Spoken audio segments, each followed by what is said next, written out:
I hope you all are fine and doing great. तो आज हम अपने नेक्स्ट सेशन रेस्पिरेशन के साथ आपके पास फिर से आ चुके हैं।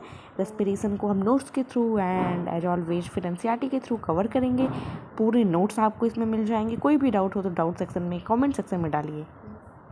तो हमारा ये जो टॉपिक है उसका नाम क्या है? रेस्पिरेशन। एक्चुअली में रेस्पिरेशन होता क्या है पहले ये जानेंगे। आखिर में ये रेस्पिरेशन है क्या? What is respiration? क्या हम जो सांस लेते हैं, मतलब एक बार हमने ऑक्सीजन को अंदर किया फिर बाहर करा, जो हम एज ऑलवेज करते हैं, क्या वो रेस्पिरेशन है? जी नहीं, वो रेस्पिरेशन नहीं है। तो फिर क्या है रेस्पिरेशन? रेस्पिरेशन जो हमारे सेल्स के अंदर होता है, जो केमिकल प्रोसेस हमारे cell means the building block of life, उसके अंदर जो होता है वही हमारा क्या है? रेस्पिरेशन है। Respiration is the biological process in which food, इसमें ग्लूकोज हमारे वी ऑल नो डैट हमारा फूड डाइजेशन के बाद अनडाइजेस्टेड फूड रेक्टम और एनस के थ्रू स्पिंस्टर मसल के थ्रू हमारा बाहर हो जाता है, और जो डाइजेस्टेड फूड मटेरियल होता है वो ग्लूकोज का फॉर्मेशन करता है। और वो ग्लूकोज कहाँ जाता है? ग्लूकोज जाता है हमारे सेल्स के अंदर। सेल्स के अंदर उस ग्लूकोज का होता है ऑक्सीडेशन, जिससे हमें मिलती है एटीपी की मॉलिक्यूल्स। जो मैंने ये प्रोसेस बताया, आखिर सेल्स में ऑक्सीजन कहाँ से आ रहा है, यही बात हम इस रेस्पिरेशन के थ्रू जानेंगे। सबसे पहले जो आपके स्क्रीन पे दिख रहा है इसको पढ़ लेते हैं कि respiration is the biological process in which food glucose is broken down inside the cells to release energy in the form of ATP. ATP molecules के फॉर्म में जब ग्लूकोज ब्रोकन डाउन होता है हमारे सेल्स के अंदर, सेल्स क्या है? Building block of life, the smallest unit of life. इसमें कि क्या होता है? वर्ड इक्वेशन, ग्लूकोज हमारे सेल्स में पहले से होता है, ऑक्सीजन रेस्पिरेशन ब्रीथिंग के थ्रू हमारे सेल्स के अंदर जाती है, वहाँ पर होता है रेस्पिरेशन का प्रोसेस। रेस्पिरेशन का प्रोसेस क्या? ऐसा बायोलॉजिकल प्रोसेस जिसमें सेल्स के अंदर हमारा ग्लूकोज टूट करके एटीपी मॉलिक्यूल्स का फॉर्मेशन करता है, जो हमें अपने डेली के वर्क करने में हेल्प करता है, एनर्जी। तो glucose plus oxygen give carbon dioxide, water and energy. हमारे सेल्स के अंदर कार्बन डाइऑक्साइड होता है, फिर फिर हमारे हेमोग्लोबिन हमारे अंदर होता है, रेड ब्लड सेल्स फिर उस कार्बन डाइऑक्साइड को कैरी करके लंग से लाती हैं, लंग से फिर वही प्रोसेस होकर कार्बन डाइऑक्साइड बाहर निकलता है, फिर हम ऑक्सीजन को अंदर ले जाते हैं, फिर सेम प्रोसेस सेल्स के अंदर होता है, फिर हेमोग्लोबिन उसको बाहर लेकर आती हैं। Okay, now respiration occurs continuously in all living cells. जब तक हम जिंदा हैं तब तक हम सांस लेंगे, जिस दिन हमारी सांसें बंद हम मर जाएंगे। बस यही यहाँ है कि कंटिन्यूस ऐसा प्रोसेस है जो कभी नहीं रुक रहा है।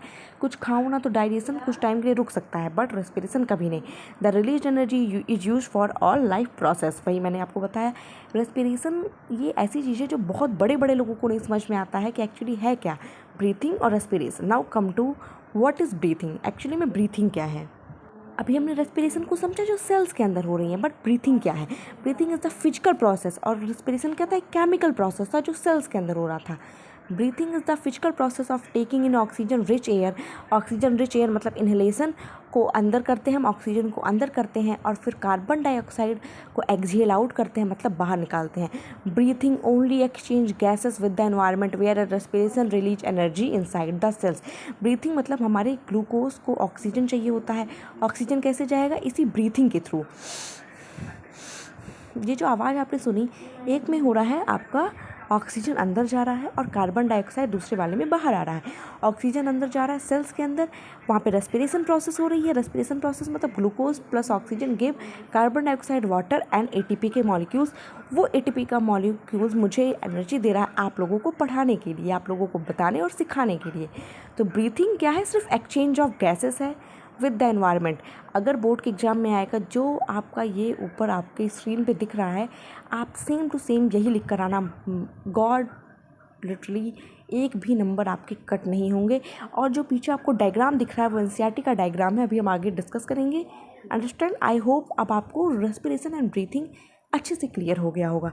ब्रीथिंग क्या फिजिकल फिनोमेना है, जैसे कि खाली हम सांस जो ले रहे हैं और छोड़ रहे हैं, प्राणायाम करते हैं ना, अनुलोम विलोम, उसमें सांस लेते हैं और छोड़ते हैं, ये हो गया नॉर्मली ब्रीथिंग। और रेस्पिरेशन क्या? जब सेल्स के अंदर ये जब हम इनहेल कर रहे हैं तो ऑक्सीजन हमारे सेल्स में जा रहा है, सेल्स में ग्लूकोज के साथ मिलकर के क्या फॉर्म कर रहा है एटीपी मॉलिक्यूल्स, और वहाँ पे कार्बन डाइऑक्साइड का फॉर्मेशन हो रहा है। वो कार्बन डाइऑक्साइड फिर हीमोग्लोबिन के थ्रू लंग्स में आ रहा है, लंग्स से हम एक्सहेल आउट कर दे रहे हैं इन्वायरमेंट में। Is this crystal clear to everyone? अगर ब्रीथिंग एंड रेस्पिरेशन में आपको डिफरेंस पता चल गया हो तो please comment red heart, okay, red heart comment section में ज़रूर करिएगा अगर respiration and breathing crystal clear हो गया हो तो। नाउ एक बार हम इनको एक कंपैरिजन टेबल के थ्रू पढ़ लेंगे जिससे आपको ज़्यादा अच्छा समझ में आ जाएगा। What is the difference between breathing and respiration? ये क्वेश्चन हमारे बोर्ड के एग्जामिनेशन में 3 मार्क्स से कम में नहीं आएगा, अगर आएगा तो 3 मार्क्स में आएगा। और लिटरली जो आपके स्क्रीन पर दिख रहा है अगर आप वैसा लिखाएंगे वो 3 मार्क आपसे कोई ले नहीं सकता। That 3 marks is always. जितने भी सेट मिलेंगे किसी ना किसी सेट में आपको ब्रीथिंग वर्सेस रेस्पिरेशन का कंपैरिजन ऐसे टेबल फॉर्म में, जब भी आप याद रखिए टेबल फॉर्म में कोई भी डिफ्रेंशिएट अगर आता है किसी भी का, एरोबिक एनारोबिक में, डाइजेशन एक्सरसाइज, किसी भी चीज़ में अगर आपका डिफरेंस करने को आता है तो हमेशा उसको टेबल फॉर्म में करिएगा। सबसे पहले आइए समझते हैं ब्रीथिंग और रेस्पिरेशन में। ब्रीथिंग एक फिजिकल प्रोसेस है क्योंकि हम इसमें नॉर्मली एक्सहेल आउट कर रहे हैं और इनहेल और एक्सहेल कर रहे हैं, बल्कि जो रेस्पिरेशन वो बायोकेमिकल प्रोसेस है क्योंकि वो हमारे सेल्स के अंदर हो रहा है। ब्रीथिंग लंग्स में होता है और रेस्पिरेशन इनसाइड सेल होता है, mitochondria. Because you all know that class 9 में हमने पढ़ा है एनिमल सेल के अंदर होता है माइटोकॉन्ड्रिया, और mitochondria is known as the power house of the cell, क्योंकि इसी माइटोकॉन्ड्रिया में हमारा रेस्पिरेशन का प्रोसेस होता है और रेस्पिरेशन में हमारा क्या बनता है, एनर्जी बनती है। ब्रीथिंग में कोई एनर्जी नहीं बनती है। क्या ऐसे नहीं? क्योंकि ये नॉर्मल फिजिकल प्रोसेस है, सांस लेना और छोड़ना, इसमें एनर्जी कहाँ बनी। बट रेस्पिरेशन हमारा क्या है, जिसमें एनर्जी का फॉर्मेशन हो रहा है, एटीपी रिलीज हो रही है। ब्रीथिंग में इंक्लूड इनहेलेशन एंड एक्सहेलेशन, अभी मैं स्टार्टिंग से आपको यही बता रही हूँ। और रेस्पिरेशन में ऑक्सीडेशन ऑफ ग्लूकोज, ये मेंशन जरूर करिएगा कि रेस्पिरेशन में क्या होगा, ऑक्सीडेशन ऑफ ग्लूकोज होगा। C6H12O6 के साथ ऑक्सीजन मिल करके carbon dioxide plus water plus energy का फॉर्मेशन करता है। ब्रीथिंग में एटीपी मॉलिक्यूल नहीं प्रोड्यूस होते हैं और रेस्पिरेशन में होते हैं। Do not involve enzyme, breathing में कोई भी एंजाइम्स नहीं है इन्वॉल्व क्योंकि ये एक फिजिकल प्रोसेस है, जबकि रेस्पिरेशन में हमारे एंजाइम कंट्रोल प्रोसेस होता है। नीचे ऑरेंज कलर की एक लाइन आपको दिख रही होगी कि breathing provide oxygen for respiration. Breathing और रेस्पिरेशन एक इंटर रिलेटेड चीज़ है।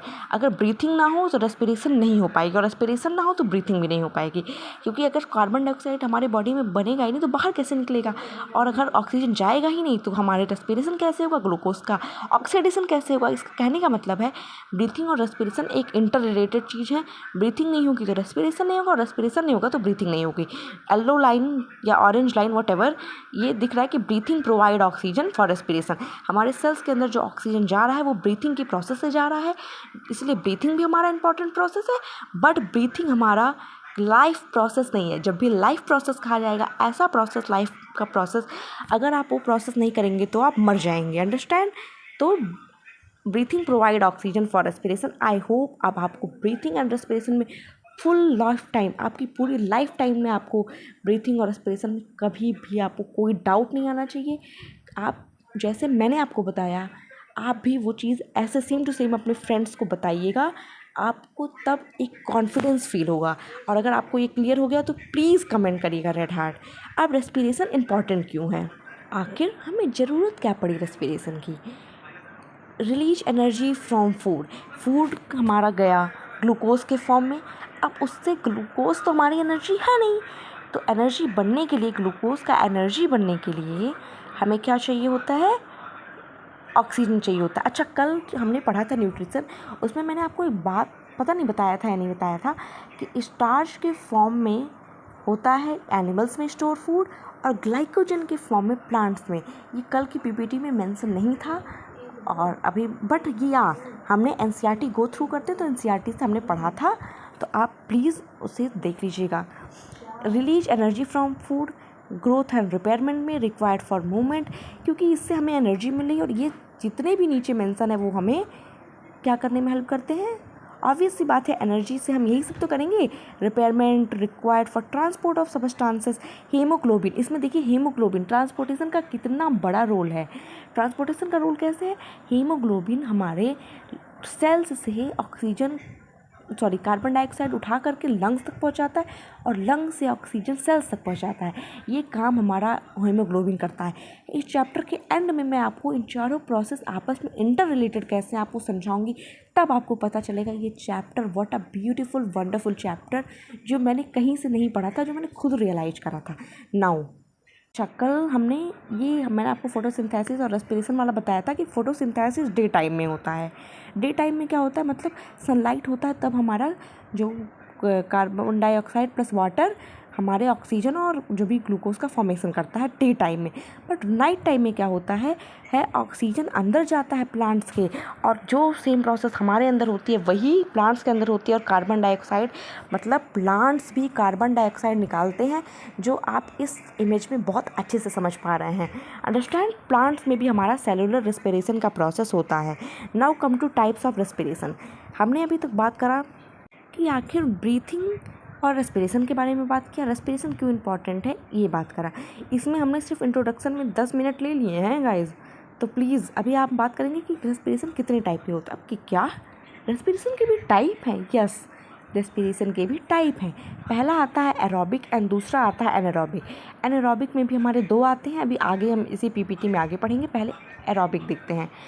और एरोबिक क्या होता है, जब हम ऑक्सीजन की प्रेजेंस में जब रेस्पिरेशन होगा, मतलब ऑक्सीजन जैसे हमारे सेल्स में हो रहा है, उसको हम एरोबिक कहते हैं। इसमें क्या होता है, कंप्लीट ब्रेकडाउन ऑफ ग्लूकोज होता है।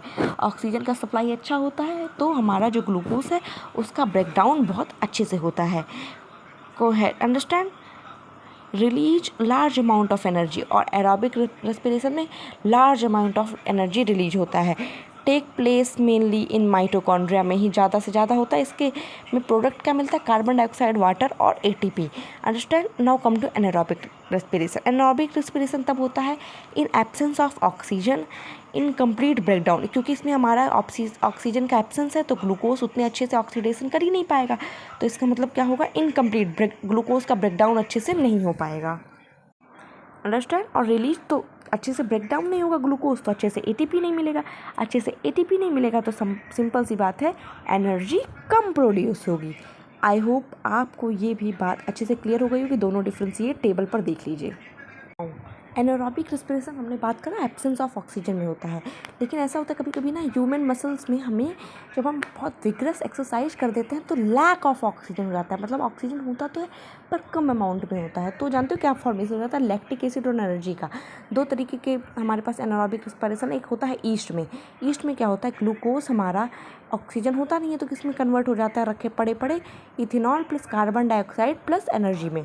अभी हम एनसीईआरटी में इसको अच्छे से पढ़ेंगे, डोंट वरी, ठीक है। ईस्ट में क्या बनता है, इथेनॉल, कार्बन डाइऑक्साइड और एनर्जी। माइटोकॉन्ड्रिया में क्या बनता है, carbon dioxide, water and energy. और हमारे ह्यूमन सेल्स में लैक्टिक एसिड और एनर्जी। कभी कभी क्वेश्चंस ऐसे भी आते हैं कि कौन सा ऐसा एनारोबिक रेस्पिरेशन है जिसमें कार्बन डाइऑक्साइड नहीं मिलता या जिसमें वाटर नहीं बनता। तो आप इसको मतलब रट ही लीजिएगा, क्योंकि इसमें ऐसा कोई समझने वाली चीज़ है ही नहीं। ईस्ट में क्या है, पड़े पड़े ग्लूकोज, इथेनॉल, कार्बन डाइऑक्साइड और एनर्जी में चेंज हो जाएगा। और ह्यूमन मसल्स में जब हम विग्रस एक्सरसाइज कर लेते हैं तो हमारा ग्लूकोज लैक ऑफ ऑक्सीजन हो जाता है तो लैक्टिक एसिड और एनर्जी में बदल जाता है।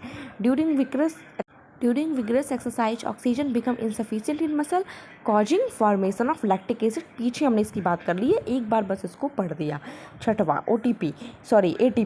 एटीपी क्या है, अभी हम पीछे बात कर रहे थे ATP. What is this ATP guys? ATP is known as adenosine triphosphate. Spelling देख लीजिएगा, प्लीज गलत मत लिखा रहेगा, सीबीएसई बोर्ड के एग्जामिनेशन है।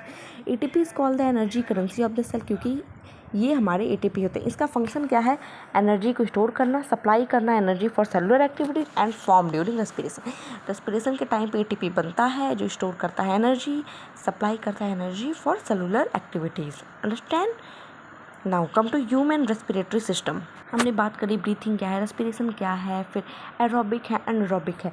बट ह्यूमन में रेस्पिरेशन कैसे हो रहा है, उसमें कौन कोई भी सिस्टम कोई भी चीज़ सिस्टम तब कहलाती है जब उसमें बहुत सारे ऑर्गन्स इंक्लूड हो जाते हैं।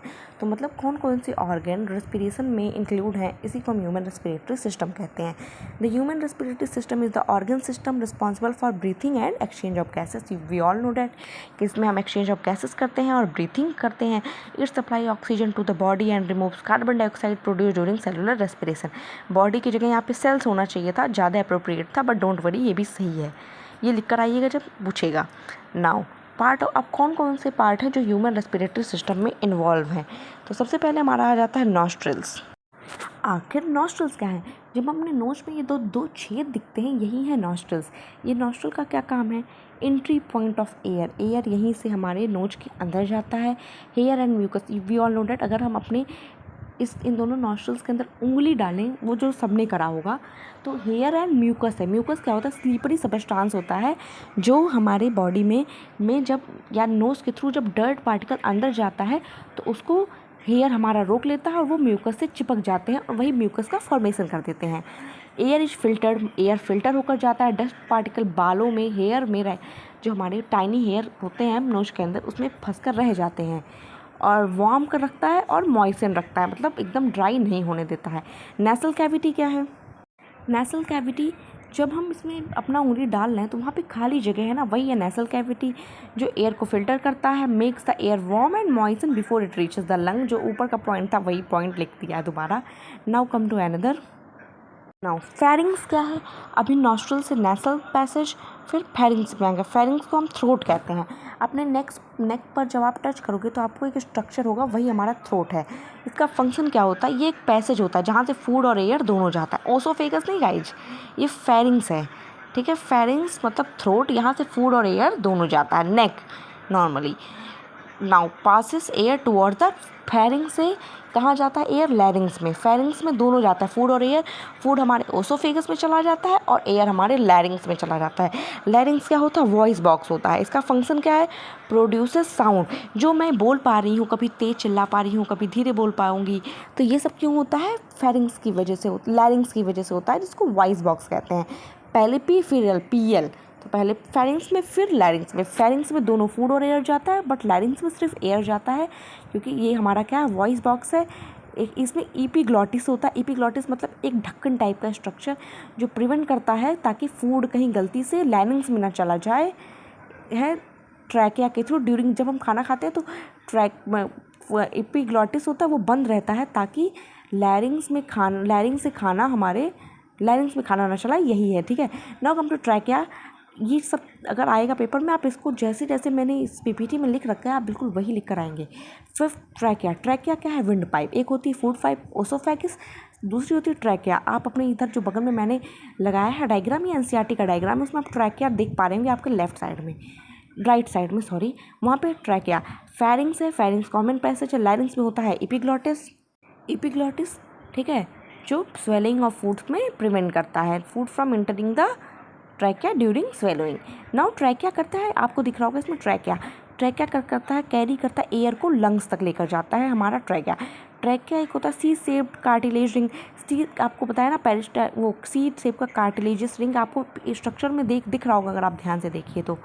Supported by C shaped cartilage ring to keep it open रखने के लिए इसको सी शेप्ड कार्टिलेजियस रिंग से सराउंड होता है। इनर लाइनिंग हैज म्यूकस, इसमें भी म्यूकस और सीलिया होते हैं। Cilia is a hair like structure that present, जो ट्रैप करता है डस्ट और माइक्रो ऑर्गेनिज्म। एक तो पहले तो नेसल कैविटी में हमारा ऐसा होता है, फिर दूसरा ट्रैकिया में। ट्रैकिया हमारा होता है म्यूकसी और सिलियरी टाइप का। Now come to bronchi. Now bronchi क्या है? The trachea divide to bronchi. अब ट्रैकिया तो कॉमन पैसेज है, अब वो फर्दर 2 ब्रोंकाई में डिवाइड होता है, ठीक है। 1 ब्रोंक्यूल्स इंटर ईच लंग। हमारे पास 2 लंग होते हैं। हमारा ट्रैकिया 2 पार्ट में डिवाइड होता है, ट्रैकिया 2 पार्ट में डिवाइड हुआ ब्रोंकाई में। एक ब्रोंकाई लेफ्ट लंग में, सेकंड ब्रोंकाई राइट लंग में जाता है। फिर उसमें, ठीक है। अब नाउ कम टू ब्रोंकाइल्स। ब्रोंकाई क्या होता है? Divided into many smaller units tube.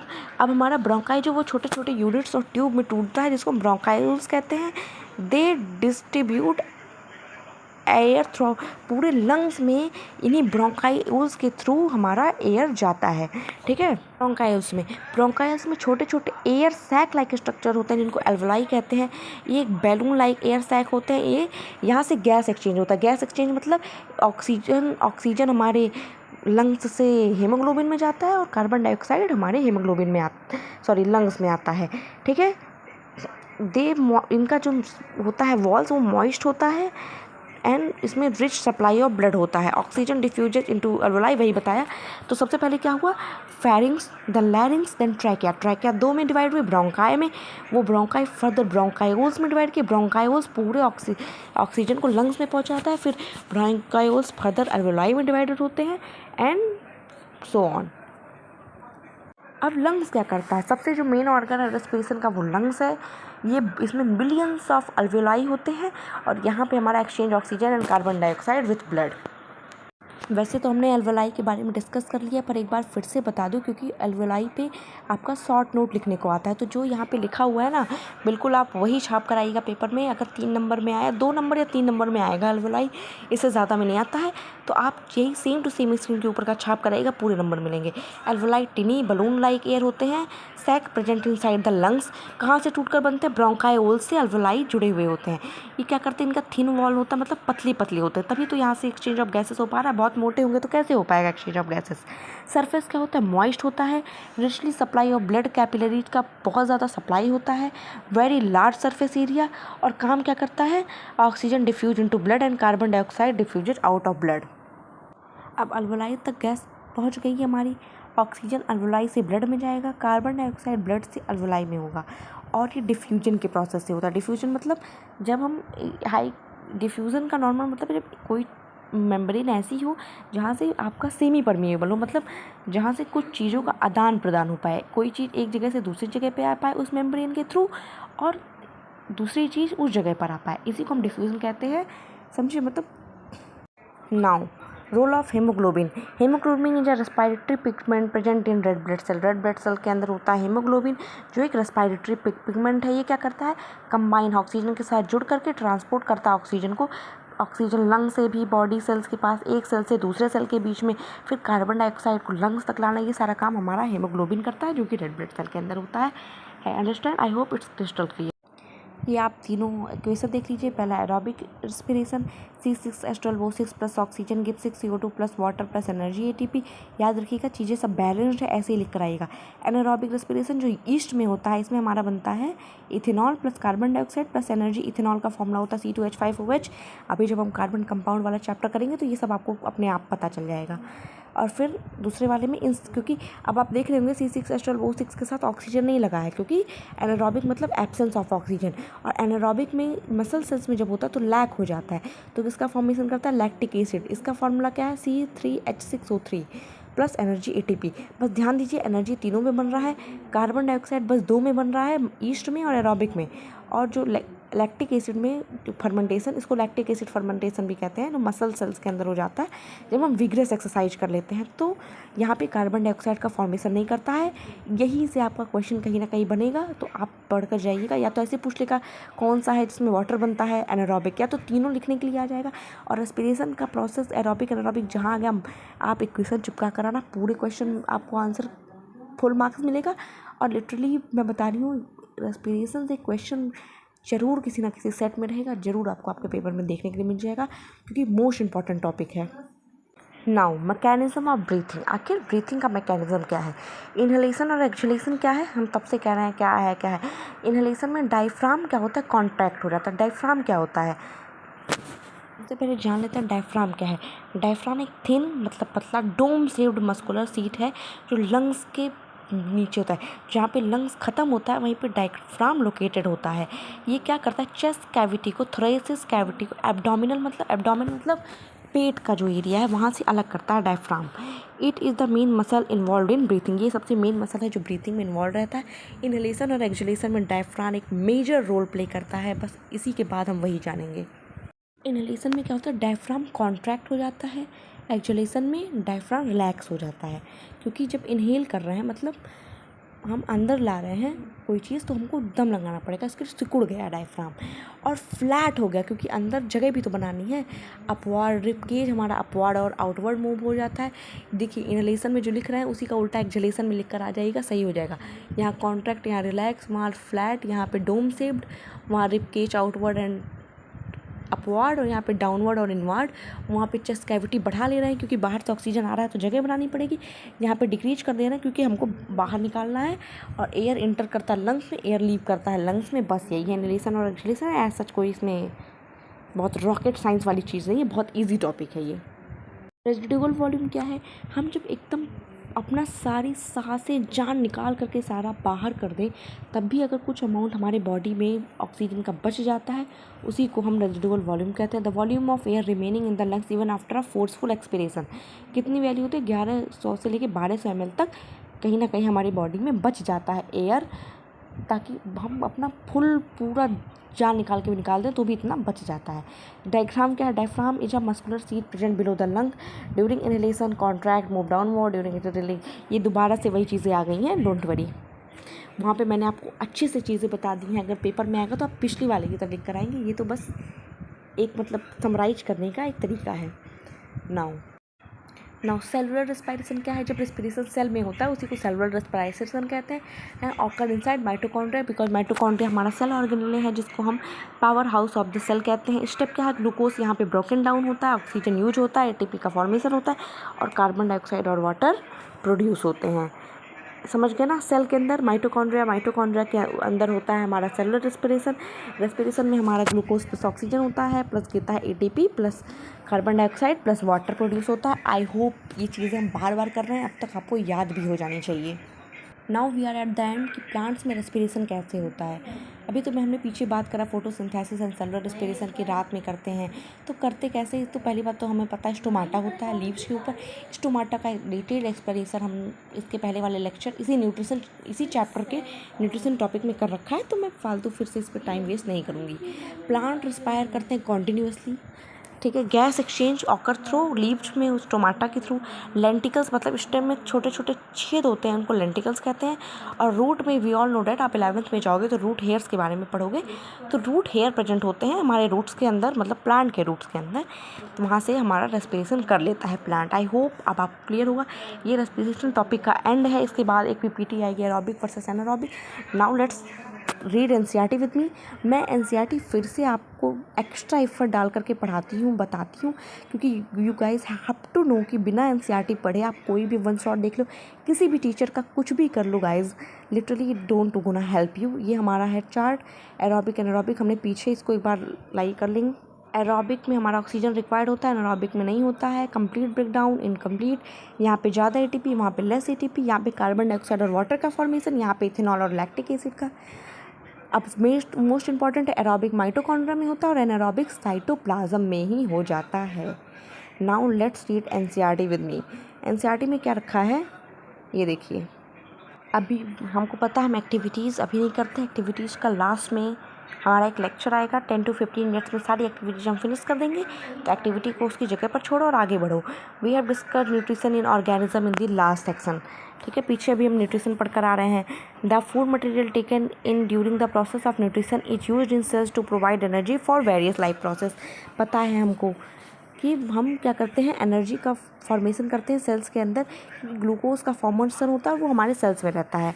Diverse organism do this in different ways. Some use oxygen to break down glucose completely into carbon dioxide and water, some use other pathway that do not involve oxygen.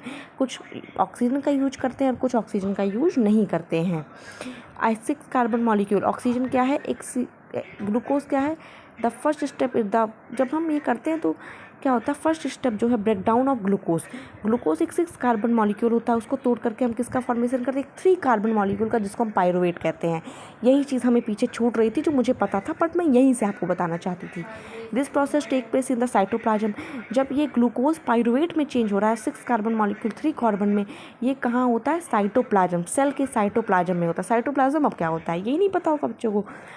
Living content of cell को हम protoplasm कहते हैं। उस protoplasm में से जब हम nucleoplasm मतलब न्यूक्लियस के कंटेंट को हटा देते हैं तो जो कंटेंट बचता है वो हमारा साइटोप्लाज्म होता है, ठीक है। Take place in the cytoplasm, further the pyruvate may be converted into, फिर फर्दर पायरुवेट हमारा इथेनॉल में, कार्बन डाइऑक्साइड में, इन सब में चेंज होता है। This process take place in yeast during fermentation, fermentation के टाइम में इथेनॉल और एनर्जी का फॉर्मेशन ईस्ट के अंदर होता है जिसको हम since this process take place in the, क्योंकि ये process air absence of air में होता है, स्लिप ऑफ टंग हो गया, एब्सेंस ऑफ एयर में होता है, इसलिए इसको एनारोबिक रेस्पिरेशन कहते हैं। Break down of pyruvate using oxygen take place in the mitochondria, और कभी कभी ये ब्रेक डाउन ऑफ पायरुवेट से जब हमारा बना इथेनॉल तो वो हमारा ईस्ट में हुआ, ईस्ट में हम इसको कहते हैं फर्मेंटेशन, ठीक है। तो ईस्ट में इसको हम एनारोबिक कह दिए, बट जब हमारे माइटोकॉन्ड्रिया में ये होगा तो ये एरोबिक होगा, क्योंकि इसमें हमारा ऑक्सीजन का प्रेजेंट है। Understand now this process breaks up 3 carbon pyruvate molecule to give 3 molecules of carbon dioxide. फिर पायरुवेट को हम 3 मॉलिक्यूल ऑफ कार्बन डाइऑक्साइड में चेंज कर देंगे, 1 carbon 2 oxygen. The other product is water. Since this process takes place in the presence of oxygen, then it is called aerobic respiration. The release of energy in this aerobic process is lot greater than the anaerobic process. Sometime when there is a lack of oxygen in जब हम vigorous exercise करते हैं तो हमारे oxygen का requirement उतनी तेज़ी से नहीं फुलफ़िल हो पाता है जितनी तेज़ी से हमें उसका नीड होती है। तो क्या हो जाता है, लैक्टिक एसिड का फॉर्मेशन हो जाता है हमारे मसल सेल्स पे, जिसको हम मस्कुलर क्रैम्प्स भी कहते हैं। Understand, hence here the pyruvate is converted into lactic acid when which is also a 3 carbon molecule. The build up lactic acid in our muscle during sudden activity causing cramps. जो आपके सामने chart दिख रहा है कि glucose 6 carbon molecule cytoplasm में 3 carbon molecule pyruvate में change हो रहा है और एनर्जी का फॉर्मेशन कर रहा है।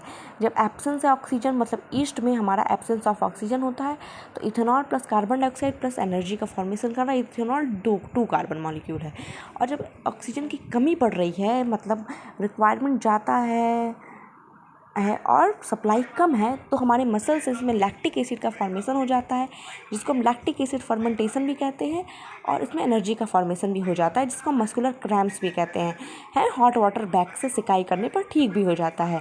प्रेजेंस ऑफ, और जब ऑक्सीजन प्रेजेंस होगा माइटोकॉन्ड्रिया में, ये प्रोसेस होगा और बनेगा कार्बन डाइऑक्साइड, वाटर और एनर्जी। प्रोसेस कहाँ पर हो रहा है, कितने कार्बन मॉलिक्यूल्स बन रही, चीज़ें याद रखेंगे क्योंकि बोर्ड के पेपर में आएगा। जो कह रही हूँ आएगा वो आएगा, ठीक है। The energy release during cellular respiration is immediately used to synthesize a molecule called ATP, which is used to fuel all other activities in the cell. In this process, ATP is broken down, giving rise to a fixed amount of energy which can drive the endothermic reaction taking place in the cell. Understand, ATP के बारे में जितना भी दिया बहुत important दिया है yellow box के अंदर। येलो बॉक्स वाली चीज़ें भी हम एक्टिविटी वाले दिन करेंगे, क्योंकि पेपर में तो नहीं आता है पर पढ़ने में बहुत इंटरेस्टिंग होता है। तो अभी हम टाइम वेस्ट नहीं करेंगे, आगे बढ़ेंगे। Since the aerobic respiration pathway depend on oxygen, oxygen पर डिपेंड होता है। Aerobic organism need to ensure that there is sufficient intake of oxygen. We have seen that plant exchange gases through stomata and the large intercellular space ensure that all cells are in contact with air. Carbon dioxide and oxygen are exchanged by diffusion here. Understand, यहाँ पे stomata के through भी, diffusion के through ही हमारा exchange of gases होता है। They can go into cells or away from them and out into the air. The direction of diffusion depend upon the environment condition and the requirement of the plant. Plant को कितनी requirement है इस पर आपका diffusion depend करता है। Understand, upon the at night when there is no photosynthesis occurring, यहाँ पूरा अंडरलाइन कर दो। रात के समय जब फोटोसिंथेसिस नहीं होता है तो carbon dioxide elimination is the major exchange activity going on. उस टाइम पे रेस्पिरेशन नहीं होता है, तो सिर्फ कार्बन डाइऑक्साइड का बाहर निकलना ही का ही प्रोसेस बस रह जाता है। तो going on during the day, carbon dioxide generated during respiration is used up. जो रात में कार्बन डाइऑक्साइड प्लांट ने निकाला है और हमने निकाला है, फिर वही डे में एज अ रॉ मटेरियल फिर से प्लांट यूज़ कर लेता है, मतलब अपनी गंदगी अपने ही साफ़ कर रहा है।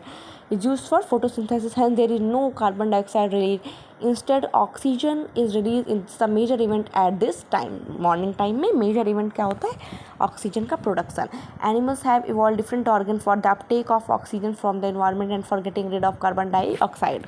Since the amount of dissolved oxygen is fairly low compared to the amount of oxygen of air, the rate of breathing in aquatic organism is much faster than the, हाँ ये बात हमारे नोट्स में छूट गई थी, देखिए क्या है। Since the amount of dissolved oxygen in fairly low oxygen in the air, जो ऑक्सीजन हमारे इसमें डिसॉल्व होते हैं, वाटर में वो कम होते हैं इन कंपैरिजन टू एयर में। तो the rate of breathing in aquatic organism is much faster than the seen in. क्यों होते हैं टेरेस्ट्रियल ऑर्गेनिज्म, एक्वेटिक ऑर्गेनिज्म तेज क्यों करते हैं फ्लो? क्योंकि सांस ले लेते हैं, क्योंकि वहाँ पे ऑक्सीजन का लैक है, और लैक है तो जल्दी जल्दी। अच्छा, जब टाइम कम बचता है पेपर में तो आप भी तो जल्दी जल्दी लिखने लगते हो, टाइम कम है तो स्पीड बढ़ा दिया। ऐसे जब ऑक्सीजन का रेट कम है तो उन्होंने भी अपना ब्रीथिंग का प्रोसेस बढ़ा दिया। Fishes take in water through their mouth and force if past the gills where the dissolved oxygen is taken up by the blood. Terrestrial oxygen organism use oxygen in the atmosphere for respiration. The oxygen is absorbed by different organs in different animals. All these organs have a structure that increase the surface area which is in contact with oxygen-rich atmosphere. Since the exchange of oxygen and carbon dioxide has to take place across the surface is very fine and delicate. In order to protect the surface, it is usually placed within the body. So there have to be passages that will take air to this area. In addition, there is a mechanism for moving the air in and out where the oxygen is absorbed. In human being, air is taken to the body through nostrils. The nostrils के through air अंदर जाता है। इसमें जो मैंने paragraph खटाखट पढ़ दिया, इसमें यही है कि एक्सचेंज ऑफ ऑक्सीजन और कार्बन डाइऑक्साइड हर एनिमल में अलग अलग तरीके से होता है, सब में उसके अपने स्पेसिफिक ऑर्गन्स के थ्रू होता है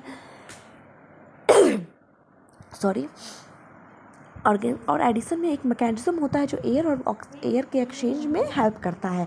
नॉस्ट्रल्स के थ्रू एयर अंदर जाता है। The passage is also line with mucus with help in the process from here the air passes through the throat and into the lungs. Rings of cartilage are present in the throat. These ensure that the air passage does not collapse. Ring of cartilage present होता है हमारे throat में. Throat means throat के अंदर हमारा क्या होता है, रिंग ऑफ कार्टिलेज, जो एयर कोलैप्स से हेल्प करता है. अंडरलाइन कर लीजिएगा कि this ensured ring of cartilage से नॉट कोलैप्स तक. Now come to another page. Within the lungs, the passage divide into smaller and smaller tube which finally terminate in balloon-like structure which are called alveoli. Understand? धीरे धीरे वो चीज़ें पहले हमारे nasal passage से pharynx, then larynx, then trachea then divide. Trachea में होता है ring of cartilage जो air collapse में हेल्प करते हैं. डायग्राम बता रही हूँ, देखते रहिएगा. फिर हमारा जो ट्रैकिया होता है वो फर्दर 2 यूनिट में डिवाइड होता है. ब्रोंकाई, एक ब्रोंकाई लेफ्ट, एक ब्रोंकाई राइट. ब्रोंकाई में फर्दर डिवीजन रेड कलर का आपको दिख रहा होगा, वो क्या होता है, ब्रोंकायोस पे लगे होते हैं अल्वोलाई सबसे थिन होते हैं, मॉइस्ट होते हैं, richly supplied by blood capillaries and help in exchange of gases, diffusion में हेल्प करते हैं. ठीक है, अब आइए एनसीईआरटी पे फिर आते हैं. सिंगुलर में इनको अल्वियोलस कहते हैं. The alveoli produce a surface where the exchange of gases can take place. The wall of the alveoli contain an extensive network of blood vessels, as we have seen in earlier classes. Where we breathe in, we lift our ribs and flatten our diaphragm, and the chest cavity become large as a result. Because of this, air is sucked into the lungs and fills the expanded alveoli. The blood brings carbon dioxide from the rest of the body for release into the alveoli. Blood क्या करता है, carbon dioxide को पूरे body से लाता है और alveoli में रिलीज कर देता है. एंड ऑक्सीजन को alveolar sac से लेकर के पूरे बॉडी में ले जाता है to be transported to all the cells in our body. During the breathing cycle, when air is taken in and let out, the lungs always contain a residual volume of air so that there is sufficient time of oxygen to be absorbed and for the carbon dioxide is to be released. When the body size of animal is large, the diffusion process alone, सिर्फ अगर हमारा जो structure है animal का complex structure है, सिर्फ diffusion से हम अपना रिक्वायरमेंट कंप्लीट नहीं कर पाएंगे. तो टू ऑल पार्ट, इसके लिए हमको अलग अलग रेस्पिरेटरी पिगमेंट्स की ज़रूरत होती है जो ऑक्सीजन को एक जगह से दूसरी जगह लेकर जाए. Carry it to tissues which are deficient in oxygen. Deficient मतलब ऑक्सीजन की कमी. Before releasing it. In human being, the respiratory pigment is hemoglobin which has a very high affinity for oxygen. Affinity मतलब होता है प्यार. सबसे ज़्यादा प्यार किसके लिए, ऑक्सीजन के लिए. This pigment is present in the red blood corpuscle. Carbon dioxide is more soluble in water than oxygen and is mostly transferred from in our body. Carbon dioxide ज़्यादा सॉल्यूबल होता है वाटर में in comparison to oxygen, तो ये ज़्यादा से ज़्यादा transport हो जाता है हमारे ब्लड में. आई होप आपको चीज़ें क्रिस्टल क्लियर हो गई. अगर सब कुछ समझ में आया है तो प्लीज़ कमेंट रेड हार्ट. मैं शुरू से कह रही हूँ सबको समझ में आया हो. अगर if my efforts are worth it for you, if this video is helpful for you, for your friend, please like share and subscribe my channel. I hope जो कुछ भी मैंने आज बताया आपको अच्छे से समझ में आया. Aerobic anaerobic. एनारोबिक में 2 होते हैं, lactic acid, and muscle cells में जो होता है लैक्टिक एसिड का फॉर्मेशन. ईस्ट में हमारा जब एब्सेंस होता है ऑक्सीजन जो होता है साइटोप्लाज्म में, उसमें इथेनॉल का फॉर्मेशन. माइटोकॉन्ड्रिया में उन सब चीज़ों के बारे में, डायफ्राम के बारे में, कौन कौन से हमारे 2 बार हम इसको रिवाइज कर लेते हैं एनसीईआरटी के थ्रू, एक बार ऐसे. तो आई होप आपको चीज़ें एकदम क्रिस्टल क्लियर हो रही होंगी. एज योर मेंटर, एजुकेटर, दीदी, वट एवर यू से। Thank you so much. जितने भी लोग इस वीडियो को देख रहे हैं प्लीज़ इसको लाइक, शेयर और सब्सक्राइब करिए, और अगर वीडियो हेल्पफुल लगे तो प्लीज़ अपने फ्रेंड्स के साथ शेयर करिए। एंड मैं आपको आपकी क्लास 10th बोर्ड एग्जामिनेशन में 10th में 100 आउट ऑफ 100 लाने का जो आपका सपना है, 100 आउट ऑफ 90, 94, 95 लाने का जो सपना है, आप वो मेरे साथ मिलकर पूरा करिए। मुझे प्लीज़ लाइक करें, शेयर करें, सब्सक्राइब करें, कमेंट करना बिल्कुल ना भूलें। And thank you so much. और ट्रांसपोर्टेशन के बारे में कल हमारी वीडियो अपलोड हो जाएगी। इफ़ यू लिटरली सच में अगर आपको वर्थ इट लगे तो ही लाइक करिएगा। Please like it, understand. Now bye, meet you tomorrow with a wonderful topic that is called transportation. दिल के बारे में, हार्ट के बारे में जानेंगे, कैसे कैसे हमारा हार्ट कैसे कैसे पंप करता है ब्लड को, उसके बारे में जानेंगे। आपको अगर अभी तक नहीं समझ में आया होगा ट्रांसपोर्टेशन तो अब समझ में आ गया होगा। ब्रीथिंग और रेस्पिरेशन में समझ में आ गया होगा तो प्लीज़ उसको मुझ तक अपनी इन्फॉर्मेशन को पहुँचाइए। Thank you a lot to you all. Thank you so much. Meet you tomorrow, see you tomorrow. Jai Hind.